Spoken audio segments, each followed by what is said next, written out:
All the news media just, they've all got the same stories in a sense.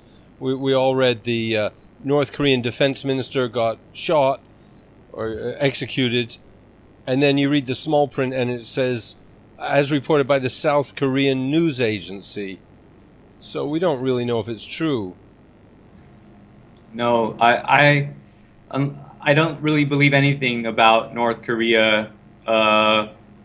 They tried to make everything sound as crazy as possible, and there seems to be a lot of credible evidence from people who've traveled there that it's quite a normal place. One thing which I'm not condoning or condemning, which people may not realize, is that in North Korea, the smoking of marijuana is totally legal, and it's like a custom, it's a normal thing.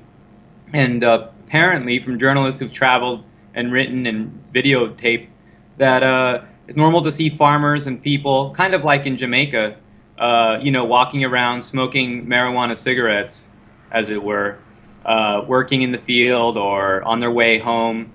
And it's not like the stuff in the West that's totally hybridized and, been genetically engineered or, over generations of breeding to make it like super strong. So it's probably a lot like the stuff back in the 50s and 60s in the West that was, chill you out, whatever, relax you, get you a little stoned. I never heard of it hungry. before. You raise lots of issues. I just want to finish off, though, with the news item itself, because when I saw that headline, I thought, well, maybe I should doubt this regime. Maybe it is a bit suspect. But then when I saw the BBC article telling me about all the mass executions that go on, I mean, it was just like a ISIS horror story. And Right. it just devalued the whole headline, so I didn't swallow it. But I've heard that North Korea is building tunnels in Syria, military assistance. I mean, they are very tight, Syria and North Korea. So Well, they've got engineers. I mean, they have experts. North Korea economically was doing better than South Korea until the middle of the 70s. So it's not like it's a, backward country or something like that. It gets painted that way in the media. But the, North Koreans have been through a lot. So have the South Koreans, There's really, one Korean people. That's the position of North Korea and South Korea. There's a lot of sympathy in South Korea to reunify with North Korea. I think, bless you, bless you. thank you. And what we do know is that these sympathies are quite strong. They tend to be muted in the mainstream media. I have a lot of respect for the nation of Japan and the Japanese people, but there is a strong sense that the Japanese military during World War II committed a number of crimes against people, in particular women, in Korea during that conflict. At least that's the story. But the point is that Koreans, feel this very much, right? And there's a sense in North Korea that they're the ones that have really stood out and held out against American imperialism, and have really been the ones that have had that also put the blame also on Japan for things that it did. Whereas there's a sense that South Korea kind of cozies up to both United States and in some ways Japan. But what happened? That's true. I mean, it's a reasonable summary to make. Sorry to interrupt. Carry on. No, when we hear the thing is that North Korea, there's a myth that North Korea is cut off from the world when there's a visa process and all sorts of people travel there from all over the world. There are businessmen, people coming in for trade. There are people traveling to see it. And it's only in I call it the A5 plus I, the Anglo 5 plus Israel countries that really perpetuate this belief that North Korea is some fortress, lockdown, prison colony. Yeah. It's United States, Australia, New Zealand, England, and Canada, and Israel that really heavily promote this view that North Korea is living in the Stone Age, and that the people are dwarves because of malnutrition, and They just fired a ballistic missile from a submarine That's no small task. No small task. I should think they've got Russian military advisors and Chinese. They've got a treaty with China. You know, if anyone invades them, China will come to the assistance of North Korea. That's right. Yeah, North Korea shares a border with Russia and China, and it's not a porous border, but there's a lot of exchange and people go back and forth. A lot of what the Koreans they've done on their own, but of course they have friends. And at different times in their history, the Russians and alternatingly the Chinese have helped them.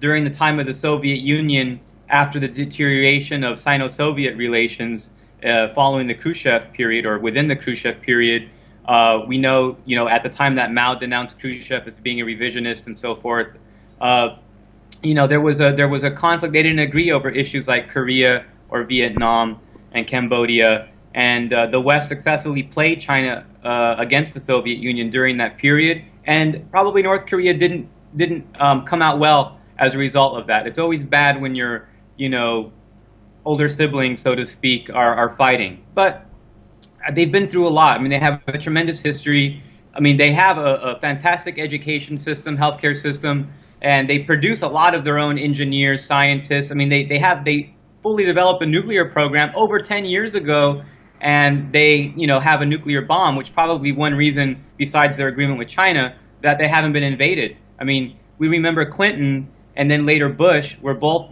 ramping up the war rhetoric, saber rattling, so to speak, against North Korea, and they tried to institute an inspections regime, and there was this whole thing that really mirrors the stuff with Iran today, but this was like 10, 15 years ago. I remember 98, 99, 2000, and then North Korea, shocked the world, and they successfully had a few nuclear tests, first underground and then elsewhere.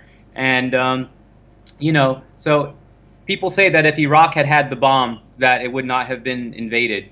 And there was also a concern of rapprochement between Saddam's Iraq and the Islamic Republic of Iran. Well, just sticking to North Korea, there's the railroad being built across Russia, which is going to go down through North Korea into South Korea and try to take all of South Korea's exports to Europe overland through Russia, so the Suez Canal won't be needed, or the straits of whatever they are, but all the different routes they have to take will be ignored. That's right. And I think there's some free trade enterprise park on the northern border. I don't know if it's with China or Russia. There's certainly one with South Korea, which gets closed periodically. Right. So, yes, it's a far more... North Korea is basically an orderly society. It's a conservative society socially, but that doesn't at all keep them from being economically viable. In fact, one might argue that in the periods of the most economic development in the West was when they were socially more conservative. I'm not, again, condoning or condemning social views in that sense. I'm just sort of objectively laying out the dynamics at work. But what I can't understand them at all if you get into the social element. They wear shirts and ties. You wouldn't expect that of indigenous people that want to be proud. And the women sometimes are in skirts, and they're playing Western musical instruments. I mean, just all sorts of hybrid, hodgepodge, everything thrown in.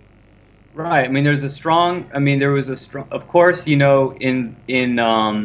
what to break it down in 25 seconds, what happened moving from west to east is that after the rise of big reforms in Russia in the 17th and 18th centuries, they really westernized, and this whole idea that Europe had the answers really spread from west to east over that period. Marxism-Leninism as an ideology was also somewhat of a European ideology, but by the time it had passed through Russia's hands, it had been hybridized with some sort of Oriental embellishments and influences as well. And there's a continuum, which Eurasia plays between the far west and the far east.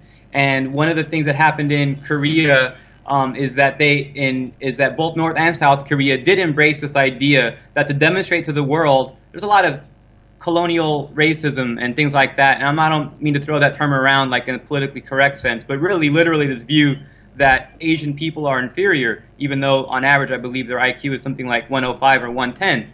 But at any rate, what had happened was that they developed this internal culture that if they could show that, all of their children could play, the best of Chopin and Rachmaninoff and Debussy and things like that, and that they could show that they, could do ballet and put on Tchaikovsky and stuff like that, that they demonstrated to the world that they had, caught up and perhaps surpassed the West at its own game.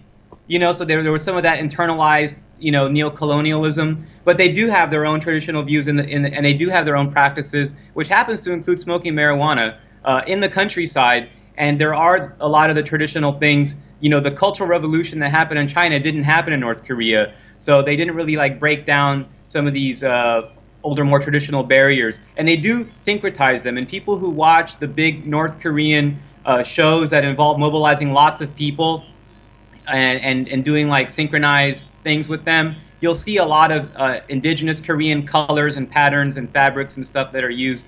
They haven't let that go. The West could never choreograph the masses of people that North Korea can with these big shows. I mean, it's just unbelievable. It takes in a lot of unison, dedication. tens of thousands of people. Oh well. Yeah. Listen, that was a beautiful going over of North Korea. Thanks very much for that. Thank you.